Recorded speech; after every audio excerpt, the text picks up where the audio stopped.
Hey guys, once again welcome back to my YouTube channel. This is Abhyuday, a second year MBBS student at AIIms Delhi.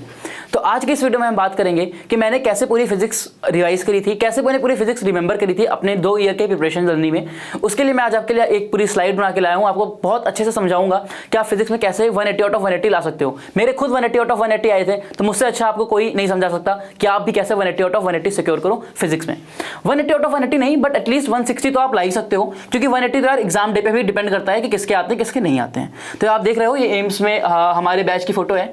यार देखो, आना सब यहीं चाहते हो, बट मेहनत बहुत कम लोग करना चाहते हो। तो यार जब तक मेहनत नहीं करोगे तब तक आप यहाँ नहीं पहुंचोगे।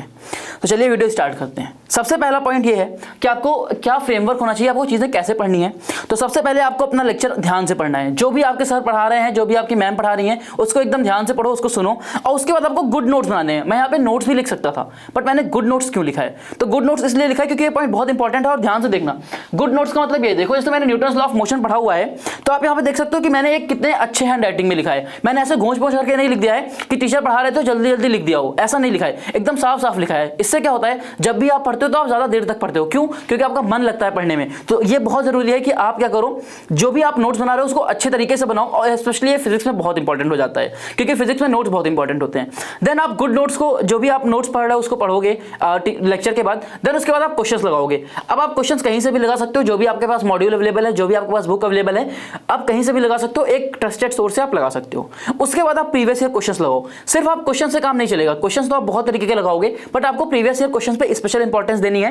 क्वेश्चंस लगा लो, सेक्शन ए सेक्शन बी लगा लो। उसके बाद प्रीवियस ईयर क्वेश्चन जरूर लगाओ। उसके बाद आपको क्या करना है, क्वेश्चंस मार्क भी करने हैं। मतलब जो आपके क्वेश्चंस गलत हो गए उनको मार्क करो, क्योंकि एग्जाम में ज्यादातर वही क्वेश्चन गलत होते हैं जो आपके पहली बार में गलत होते हैं। तो मार्क करो क्वेश्चंस को। और देन उसके बाद 6 सबसे लास्ट में आपको एनसीईआरटी पढ़नी है। अब एनसीईआरटी लास्ट में क्यों पढ़नी है? पहले भी तो पढ़ सकते थे, बट नहीं, यहाँ पे एनसीईआरटी आपको लास्ट में इसलिए पढ़नी है क्योंकि एनसीईआरटी फिजिक्स की टफ होती है और आपको तभी समझ में आएगी जब आप लेक्चर और क्वेश्चन सॉल्व कर चुके हो। तो आप फिजिक्स की एनसीईआरटी एकदम लास्ट में करना, ठीक है। साथ ही साथ अभी फिजिक्स कैसे पढ़नी है, फिजिक्स एनसीईआरटी कैसे पढ़नी है, वो मैं वीडियो के लास्ट में बताऊंगा। देन आप यहाँ पे देख सकते हो मेरा टेलीग्राम चैनल है। यहाँ पर आप देख सकते हो बहुत सारे आपको नोट्स मिलेंगे, जैसे आपके collision, work energy, power, then आपका friction force, Newton law of motion, kinematics, सारे नोट्स यहाँ पे अवेलेबल है। जैसे आप यहाँ पे नोट्स देख रहे हो न्यूटन लॉ ऑफ मोशन के। तो फॉर एग्जाम्पल अगर आपके पास नोट्स नहीं है, या अगर आप किसी कोचिंग में इनरोल नहीं हो, आपको नोट्स की जरूरत है, तो आप वो मेरे टेलीग्राम चैनल से डाउनलोड कर सकते हो। टेलीग्राम चैनल का जो लिंक होगा वो आपको डिस्क्रिप्शन में मिल जाएगा। देन अब आते हैं हम सेकंड पॉइंट पे, फॉर्मूले एंड शॉर्ट नोट्स। इसकी क्या इंपॉर्टेंस है फिजिक्स में? क्यों हमें फॉर्मूले अलग से लिखने चाहिए, या हमारे जो नोट्स में फॉर्मूले लिखे हैं हम उसी से काम चला लें? और शॉर्ट नोट्स क्या, फिजिक्स में हम शॉर्ट नोट्स कैसे बना सकते हैं और उसकी इंपॉर्टेंस क्या है? तो देखो, फॉर्मूले एंड शॉर्ट नोट्स बहुत इंपॉर्टेंट है। मैंने खुद बनाए थे, जहां पे आप देख सकते हो class 12 physics NCERT important point, class 11 physics NCERT important points. मैंने देखो पूरी एनसीईआरटी पढ़ी, फिर मैंने उस एनसीईआरटी को पूरा सिंप्लीफाई कर दिया 4 से 5 पेजों में। तो इसका आप क्या यूज कर सकते हो, आप बार बार एनसीईआरटी नहीं पढ़ सकते। बहुत आपके पास इंसिडेंट आएंगे जब आपको फुल मॉक टेस्ट होगा और आपको एनसीईआरटी पढ़ने की जरूरत होगी, बट आपके पास टाइम नहीं होगा। तो वहां पर आप इन चीजों का यूज कर सकते हो, that is short notes use कर सकते हो। देन उसके बाद मैंने क्या किया, 11 के सारे फिजिक्स के फॉर्मूले एक जगह पे लिख दिए। अब ये मैंने तो किया 2 साल प्रिपरेशन खत्म होने के बाद, जब मेरा नीट का एग्जाम आने वाला था उसके 2-3 महीने पहले।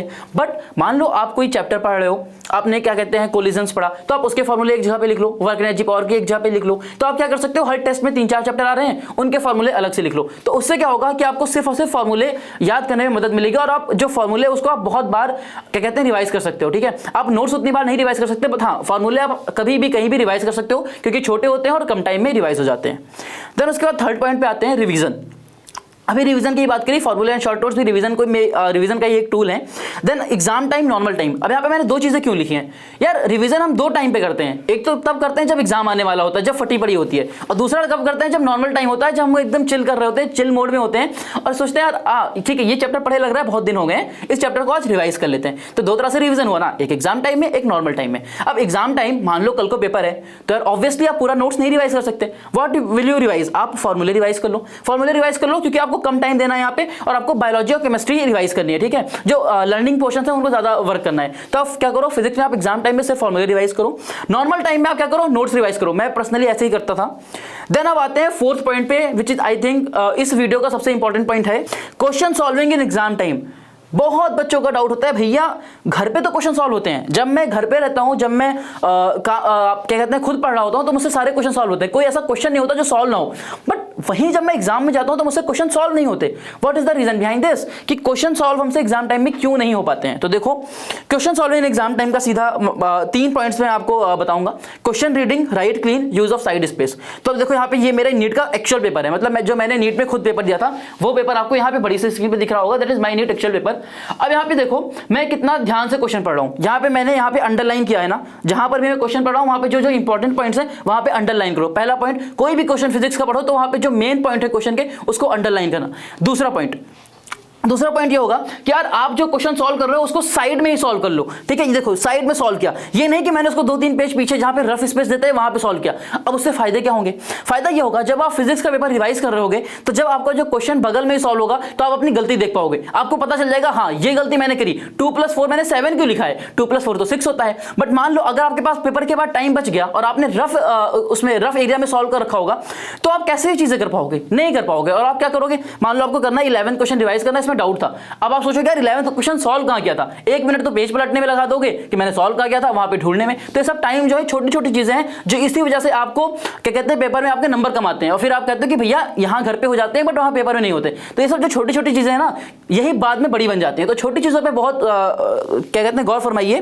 देन उसके बाद है राइट क्लीन, यहाँ पे क्लीन राइटिंग भी है। देखो मैंने सारे क्वेश्चन साफ साफ लिखे हैं, ऐसे मतलब घोंच पोंछ करके यहाँ भी नहीं लिखा है। तो ये आपको यही इसका भी यही रीजन है कि आपको क्या कहते हैं पढ़ने में आसानी होगी और जब भी आप अपना पेपर रिवाइज करोगे तो आपको बहुत आसानी से आप अपनी जो सिली मिस्टेक्स हैं उनको आप ढूंढ पाओगे। अब ये तो हो गई एग्जाम की बात कि एग्जाम में आप क्वेश्चन सॉल्व करोगे, बट आप घर पे भी तो प्रैक्टिस करोगे ना, पेपर की प्रैक्टिस करोगे। तो उसके लिए आप क्या कर सकते हो? उसके लिए आप यहाँ पे देख सकते हो मेरे पास है IInd NEET MCQ NEET prep की ये बुक है।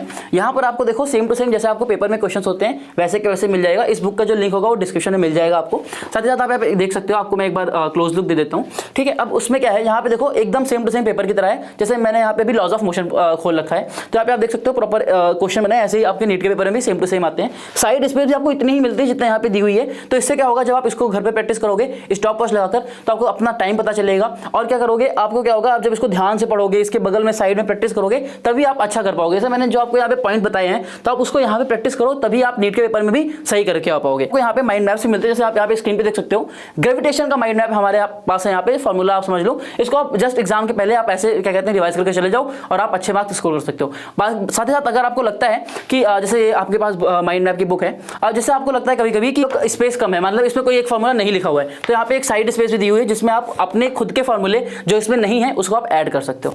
और ये माइंड मैप इस बुक के साथ फ्री है। देन उसके बाद आते हैं 5th पॉइंट पे, focus on mistake copy before every test.